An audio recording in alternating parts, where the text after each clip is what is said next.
अखिलेश यादव ने रविवार को दावा किया था कि मुख्यमंत्री आवास में शिवलिंग है और वहां की खुदाई हो। इस पर उन्नाव से सांसद साक्षी महाराज ने कहा है कि इटावा में जो उनका घर है पहले वही खुदवा के दिखवा लें। अखिलेश को केवल सीएम आवास ही दिख रहा है। इसके अलावा सांसद ने नए साल के जश्न पर जारी फतवे पर कहा कि देश संविधान से चलेगा, शरीयत से नहीं। शरीयत की बात करने वाले अपनी अक्ल को दुरुस्त कर लें।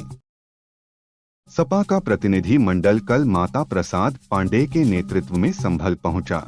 हिंसा में मारे गए लोगों के परिजनों से मुलाकात कर उन्हें 5 लाख रुपए की आर्थिक सहायता दी गई। मुलाकात के बाद संभल सांसद बर्क ने कहा, घटना से संभल ही नहीं बल्कि पूरा प्रदेश और देश शर्मसार हुआ है। यहाँ पहले जरूर आपस में लोगों के झगड़े थे, लेकिन 29 सालों से यहाँ हिंदू मुस्लिम के बीच कोई फसाद नहीं हुआ। इस सुकून को आग लगाई गई है। संभल दंगे पर जियाउर रहमान बर्क ने कहा, यह भी सच है कि हमारे 5 लोगों की जान ली गई है। उन लोगों की आवाज को संसद में हमारे राष्ट्रीय अध्यक्ष अखिलेश यादव और प्रोफेसर राम गोपाल यादव ने मिलकर उठाया है। अफसोस इस बात का है कि हमारे लोगों की हत्या हुई और हमारे ही लोगों के खिलाफ एफआईआर हुई। ये कैसा इंसाफ है। लेकिन हमें यकीन है कि पुलिस प्रशासन से इंसाफ नहीं मिलेगा तो न्यायालय से हमें इंसाफ मिलेगा। पूर्व पीएम मनमोहन सिंह के अंतिम संस्कार और स्मारक को लेकर छिड़े विवाद पर अब प्रणब मुखर्जी के बेटे अभिजीत मुखर्जी का बयान आया है। उन्होंने पिता की सफलता का श्रेय कांग्रेस को दिया। अभिजीत ने अपनी बहन शर्मिष्ठा मुखर्जी के दावों को खारिज करते हुए कहा है कि उनके पिता को सार्वजनिक जीवन में देश के सर्वोच्च संवैधानिक पद समेत जो कुछ हासिल हुआ वो कांग्रेस की बदौलत हुआ। मुंबई में स्थित मुस्लिम महिला संगठन ने यूसीसी को समर्थन दे दिया है।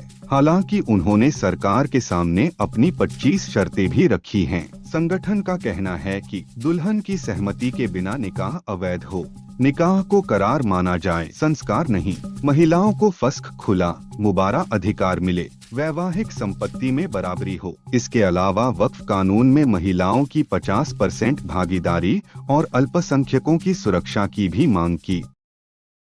ओपी राजभर ने कहा था कि हनुमान जी का जन्म राजभर जाति में हुआ था। अब राजभर ने कहा कि एक समय था जब अहिरावण भगवान राम और लक्ष्मण को पातालपुरी ले गया था। उन्हें वापस लाने की हिम्मत किसी में नहीं थी। वो हनुमान जी ही थे जो उन्हें पातालपुरी से बाहर लाए थे। जैसे हनुमान जी भगवान राम और लक्ष्मण जी को पातालपुरी से बाहर लाए थे, वैसे ही हम लोग महाराजा सुहेल देव जी को पातालपुरी से वापस ले आए। लखनऊ में एक बार फिर से बुलडोजर चर्चा में है। सोमवार को बीजेपी कार्यालय के बाहर सीएम योगी के साथ बुलडोजर का पोस्टर लगाया गया। पोस्टर में बुलडोजर को शांति का प्रतीक बताया गया। पोस्टर बीजेपी अल्पसंख्यक मोर्चे के नेता शमसी आजाद की ओर से लगाया गया है। पोस्टर पर लिखा है, चरखे से क्रांति आई, बुलडोजर से आई शांति, बदलता यूपी बढ़ता भारत। प्रदेश वासियों को नव वर्ष 2025 की हार्दिक शुभकामनाएं। दिल्ली की मुख्यमंत्री आतिशी ने उपराज्यपाल वीके सक्सेना के पत्र का जवाब दिया है। आतिशी ने उपराज्यपाल से कहा कि आप गंदी राजनीति करने के बजाय दिल्ली की बेहतरी पर ध्यान दें। मैं अरविंद केजरीवाल जी द्वारा दिखाए रास्ते पर सरकार चला रही हूं। गौरतलब है कि एलजी वीके सक्सेना ने मुख्यमंत्री आतिशी को पत्र लिखकर कहा है कि उन्हें अरविंद केजरीवाल द्वारा काम चलाओ कहा जाना आहत करने वाला है। बाबा साहेब के खिलाफ कथित टिप्पणी को लेकर कांग्रेस केंद्रीय गृह मंत्री अमित शाह के इस्तीफे के लिए जय बापू, जय भीम, जय संविधान अभियान 3 जनवरी से शुरू करेगी। इसके तहत पार्टी रैलियां और विरोध प्रदर्शन करेगी। वहीं 26 जनवरी को आम्बेडकर की जन्मस्थली पर बड़ी रैली का आयोजन किया जाएगा। इसके अलावा कांग्रेस 25 जनवरी 2025 से 25 जनवरी 2026 तक 1 साल की संविधान बचाओ राष्ट्रीय पदयात्रा शुरू करेगी। यूपी में बीजेपी 2027 विधानसभा चुनाव की तैयारियों में अभी से जुट गई है। प्रदेश अध्यक्ष भूपेंद्र चौधरी ने कहा कि यूपी में जिलेवार 1819 मंडल अध्यक्षों की नियुक्ति की जानी है। इसमें से 750 की लिस्ट जारी कर दी गई है। जल्द ही बचे हुए मंडल अध्यक्षों की भी लिस्ट जारी की जाएगी। नई लिस्ट में 50% से ज्यादा मंडल अध्यक्ष बदले गए हैं। कई जिलों में समुदायों के वोटर्स के हिसाब से मंडल अध्यक्ष चुना गया है। यूपी सरकार में मंत्री ओपी राजभर ने अखिलेश यादव के सीएम हाउस में शिवलिंग के दावे पर प्रतिक्रिया दी है।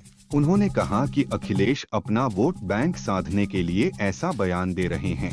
उनका मुस्लिम वोट बैंक खिसक ना जाए, इसलिए वे इस प्रकार के अनर्गल बयान दे रहे हैं। अगर ये बात उनकी जानकारी में थी तो जब वे मुख्यमंत्री थे तब उन्होंने क्यों खुदाई नहीं कराई? सपा को केवल मुस्लिमों का वोट चाहिए। संभल दंगा पीड़ित परिवारों से मिलने के बाद सपा सांसद इकरा हसन ने बड़ा बयान दिया है। पार्टी की तरफ से 5 लाख रुपए देने पर कहा, यह पार्टी की तरफ से छोटी सी मदद है।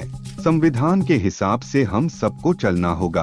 पीड़ित के परिवार से मिले हैं। देश में जो कानून है उसका पालन करना है। शाही जामा मस्जिद की जगह हरिहर मंदिर होने के दावे पर उन्होंने कहा कि जो चीज जहां पर 1947 में थी वो वहीं रहना चाहिए।